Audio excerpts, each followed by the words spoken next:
Wouldn't it be pretty cool if you could predict the future? Like, for example, if you knew when the next recession was going to come, so you knew when to sell your stocks and you knew when the biggest buying opportunities were going to happen. I mean, that would be pretty sweet, wouldn't it? But what if you actually could?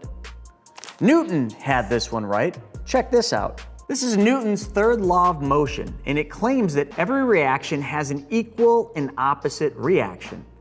Let's just say if object A exerts force on object B, then object B will also exert an equal and opposite force on object A.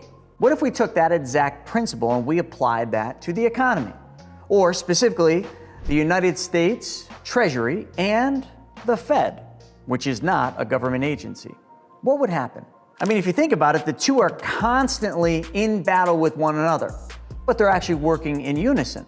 The Fed controls monetary policy and the Treasury is the one that prints money. And as you print money, you devalue the dollar. So the two of them are exerting force on one another, wouldn't you say?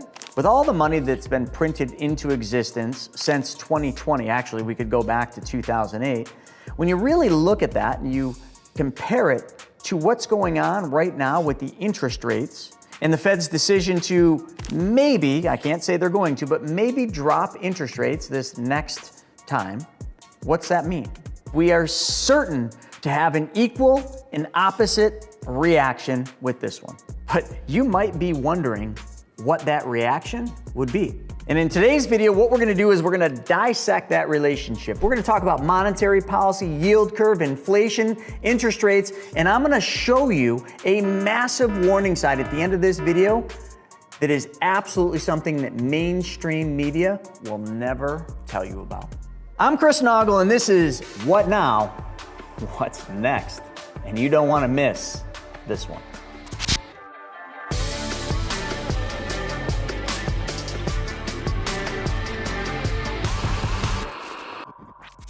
So in order to really get into this, I think it's important that I explain to you what is the Fed and what is the Treasury. So let's start there, and I think that'll be a lot easier for you to understand the relationship between the two. So the Federal Reserve. Well, first thing you need to understand is it wasn't established until 1913, but it serves as a central bank for the United States. What they do is they're in charge of monetary policy. They're in charge of maintaining financial stability in this country. They're also in charge of regulating the financial institutions and ensuring efficient payment systems. One of the other things too that they say they're in charge of is promoting consumer protection. Well, I don't know about that one. To put it simple, one of the main things they do is foster a stable economy. They support safe financial practices, or do they really? I don't know if they actually do that. And they enhance community development. But it's also very important for you to understand that they are not a government branch. They aren't a government agency. They are literally a private entity completely separate from the United States government. Gets you thinking, doesn't it? So now let's flip over to big government and one of the branches of the government called the United States Treasury. So what does the Treasury do? So the Treasury Department promotes economic prosperity and financial security in this country. And it does that by issuing and advising on economic issues, managing critical financial systems, collaborating globally to enhance global growth and national security. And it also oversees currency production. In other words, printing money. Revenue collection, implements economic sanctions to protect national interests. But anyway, just hone in on that one thing I just mentioned, currency production. In short, what the Treasury does is prints money, and what the Fed does is controls monetary policy. That's the simplest way to put it. And I'm gonna add one thing. The Fed's number one job is to protect the dollar. If you just take that into consideration, you understand all you need to understand about the Fed and monetary policy. So let's specifically look at 4 key functions that the Fed and the Treasury control. But before we do that, I want to ask you to like and subscribe this. So right there, click that subscribe button, and there's a little bell. That's right, smash that bell when you get a chance. You just smash it. You can kick it too, but I think it's probably better if you just click the mouse. So let's talk about those 4 key functions, starting with fiat currency. I think you probably know what fiat currency is. It's the money that's in your wallet, the money that's in your bank. It's money that really has no value. It has no backing. It just has a value because the government says it does and because you think it does. The next would be Treasury bonds, one of my favorite things to talk about. Now, Treasury bonds are simple. It's an IOU between you and the government, or whoever's investing. It's basically debt that the United States takes on. So think of it this way. You got a little extra cash and you want to do a safe investment, so you give the United States government some money. And you say, hey, I'll lend this money to you for a certain amount of time. Let's call it 2 months. And then the government says, sure, if we're going to borrow your money for 2 months, we'll pay you an interest rate or a coupon of 4.5%. And then in 2 months, we'll give you all your money back. There it is. And Treasury bonds and Treasury bills are backed by the full faith and credit of the United States government, making them one of the most secure securities there are. Let's talk a little bit about the next function, interest rates. These have been very prevalent lately. You've seen interest rates go to the bottom during the pandemic, and then you've seen them jump all the way up to where they're at now, and now you're hearing about them coming back down. But what does all that mean? I felt it was important to give you the actual definition. Interest rates are a cost of borrowing money expressed as a percentage of the principal. For Treasury bonds specifically, the interest rate or the coupon rate is the return investors receive for lending their money to the government. Now, this is important to understand. Central banks like the Federal Reserve in the United States set short-term interest rates through monetary policy. There's that monetary policy thing. These rates influence the overall cost of borrowing and affect various types of loans and bonds. The reasons I wanted to dive deep into what interest rates are is because it really plays a factor into what we're going to talk about next, which is yield curve. I've done a ton of videos on this. The yield curve. What is it? Well, let me give you the actual definition. The yield curve is a graph that plots the yields, interest rates, of Treasury bonds against their maturities. It shows the relationship between interest rates, or yields as they call it, and different bond maturities, the amount of time that you lend money to the government, typically ranging from short-term to long-term. So the first yield curve to understand is the normal yield curve. This is the one that logically should make the most sense. If you lend your money to the government and you buy a Treasury bond, and you do this for a long period of time, you should expect to be paid more interest or yield for the longer duration. So if you lend to the government for 10 or for 30 years, you should make more money on that, right? Because it's longer into the future, the time value of money, there's more risk. And you should be paid less for short-term loans that you give to the government, like a 2-month, a 6-month, right? It just makes logical sense. There's another yield curve that you should know. It's called the flat yield curve, and that's pretty simple to understand. Long-term and short-term yields are about the same, which is usually an indication that there is risk and fear about the overall economy now and in the future. And the last one, my all-time favorite, the inverted yield curve. So remember what I talked about logically making sense, like you're paid more for long-term than you are for short-term bonds? Well, what if we just invert that? And now all of a sudden you're paid more interest rate, more yield for short-term duration bonds. So you give the government money for 2 months, 6 months, and they pay you an interest rate that's higher than if you were to give the government money for 10 years or 30 years. That doesn't make any sense. Well, actually it does. It makes a ton of sense if there's more risk perceived in the near term. The inverted yield curve has been a great indicator, a really good signal to tell you that there's a slowdown coming, to tell you that there could be a recession coming, and history proves itself on this. Every time there's an inverted yield curve, it's followed by a recession, all but one time. Out of all the times it's happened in 50 years, there's only been one time where it hasn't led to a recession. But you see, where we're gonna go with this is not talking about all this stuff. We're gonna talk about where is the signal, what happens when a recession follows almost immediately. That's the fun stuff, because that's where we really get to start predicting the future. But you're gonna have to stick around a little bit longer, because I gotta still educate you a little bit more at a 5th grade level on how the Fed and the Treasury work together. One of the things they do is they issue Treasury bonds. That's when the government needs to raise money. So they issue more Treasury bonds and they work with the Fed to do this. And at issue, that's where they determine the interest rate. And the interest rate is very much in line with where the Fed sets rates. The next thing is the impact of interest rates. You've all seen this. The interest rates set by the central banks, the Fed, can basically have a huge impact on the overall economy. If interest rates are set higher, it costs us all money to borrow money. And if interest rates are set lower, it costs us less to borrow money, making us go out and want to spend money on houses, cars, and boats. You all remember that during the pandemic. Everybody ran out to buy anything they wanted because it was cheap money. But that cheap money is not here anymore because now it's expensive money. So what is the influence on the yield curve? So when short-term interest rates rise or fall, the short-term Treasury bonds adjust accordingly. Just think of Newton's law. And the long-term yields are really just a component of investors' expectations of future growth, future interest rates, and future inflation. Now, let me give you an example of this because it just happened. You see, there was a whole bunch of money printed into existence during the pandemic. And because of that, inflation went up, up, and up. To tackle that inflation, what the Fed did was start to raise interest rates, and they did it very quickly, from almost 0 to 5.25 to 5.5. So let me just read from my notes so you can better understand this. If a central bank raises short-term interest rates to control inflation, short-term bond yields will increase.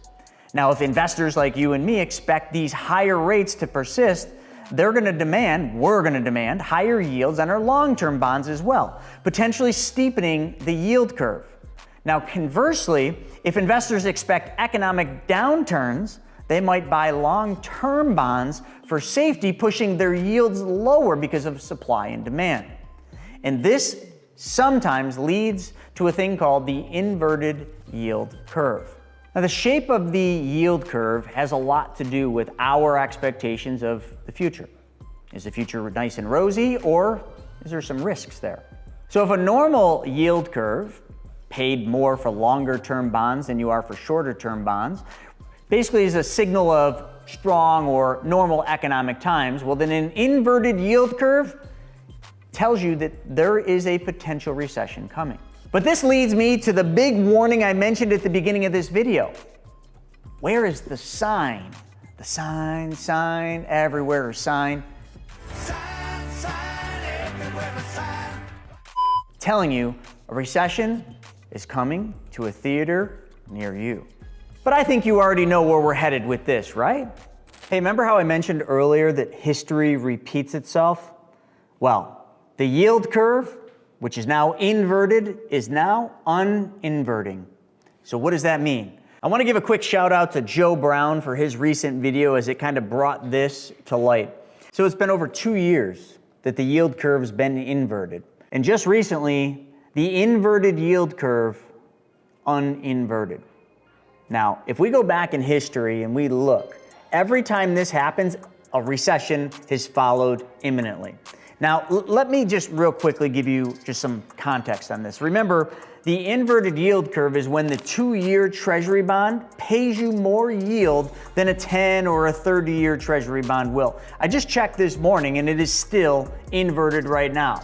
But we have touched that uninverting.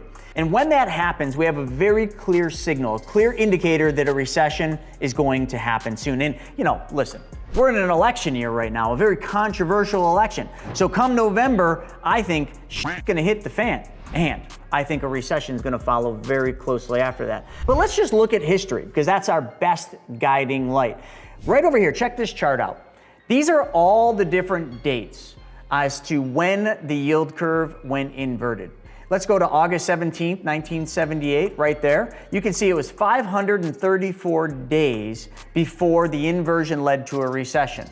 September 12th, 1980, some of you are old enough. Okay, the recession started July 1st, 1981. That means 293 days from inversion to recession.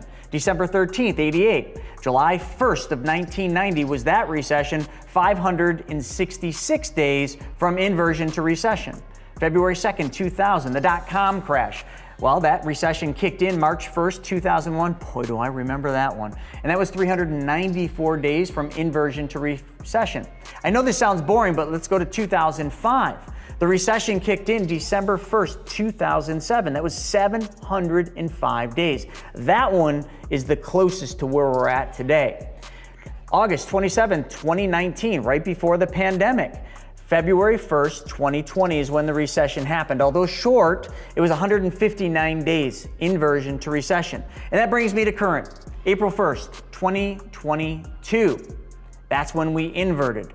We have not yet landed in a recession. So if you did the math, that's 872 days to today.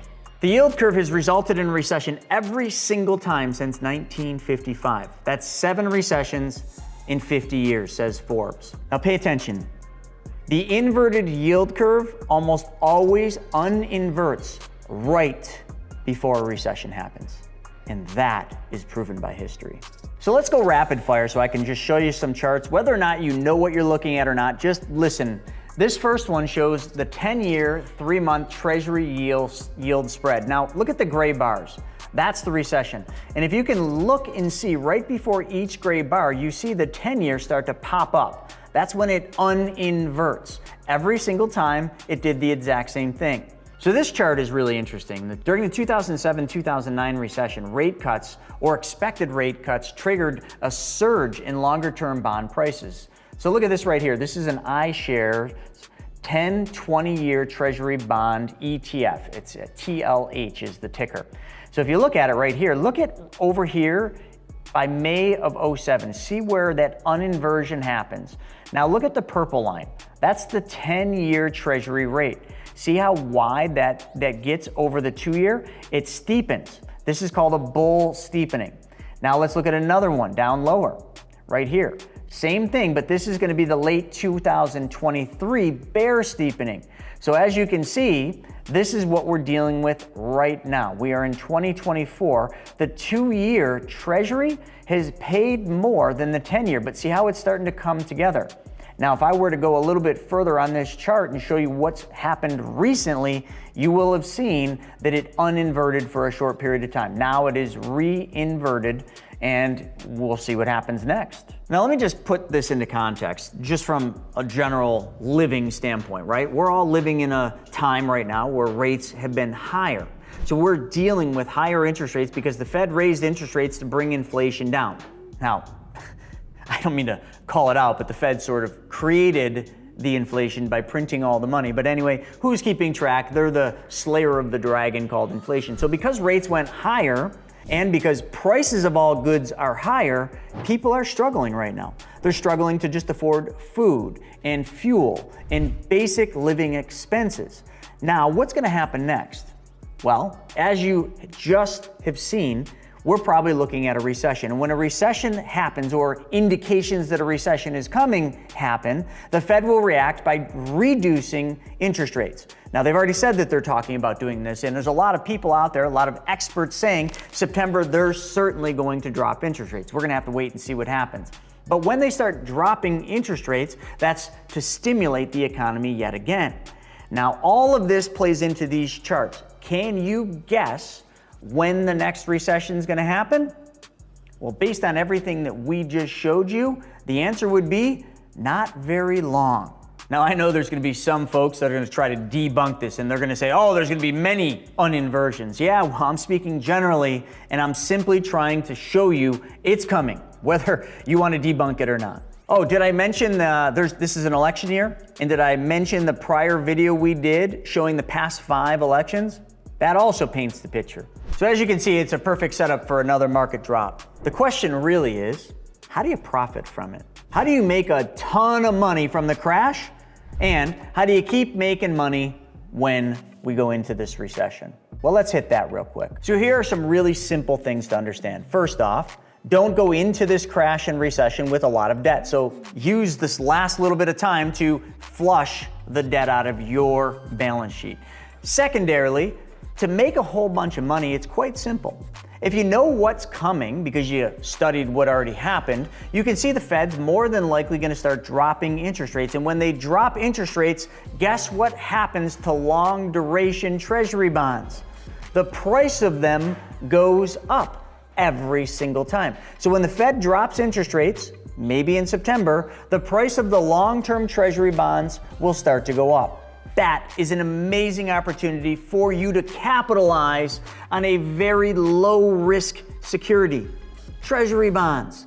Another opportunity for you to make a whole bunch of money is when this does happen, like always, banks will really seize up and they won't want to lend. So if you got some money, maybe it's in a self-directed IRA, in the cash value of your specially designed whole life, or just in the bank, get ready because people are going to need money to buy real estate at much lower prices than they are today. And if you got the money, thou with the gold makes the rules. You can make a ton of money with very little risk because you can securitize the loans with properties. And if we know what happens during a recession, we know price of real estate always goes down. Supply and demand. It's quite simple. So you can make a ton of money being a lender, or you can make a ton of money being a borrower. You just have to know where the money's going to come from because banks are probably not going to lend to you. So you're going to have to go to the private lending sector. Check out privatemoneyclub.com. That's the perfect source. You see, there's tons of ways to capitalize when everything falls apart. You just got to know how to be positioned, and you got to know what to be positioned in, which is what I'm trying to do. Now, I'm not giving you investment advice. I'm not making any financial recommendations. I'm simply telling you what logically makes the most amount of sense. But what's another logical thing?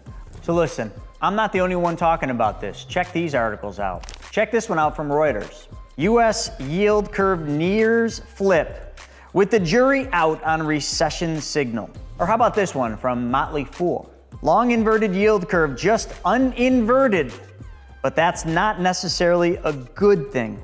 And then you always got ones like this one, Market Watch. PIMCO sees no recession despite bond market signal. Yeah, well, there's always going to be the one that says it's not going to happen when it actually does. But who's keeping track, right? So there you have it. Newton's law is clearly at work right now. So what you need to do is get your house in order. Get ready to make a ton of money during this next event. This next event? The recession coming to a theater near you. Well, with that being said, folks, if you like this video, check this one out right here. What happened the last 5 presidential elections? Thanks for joining me. My name's Chris Naugle. This has been another episode of What Now? What's next for the yield curve?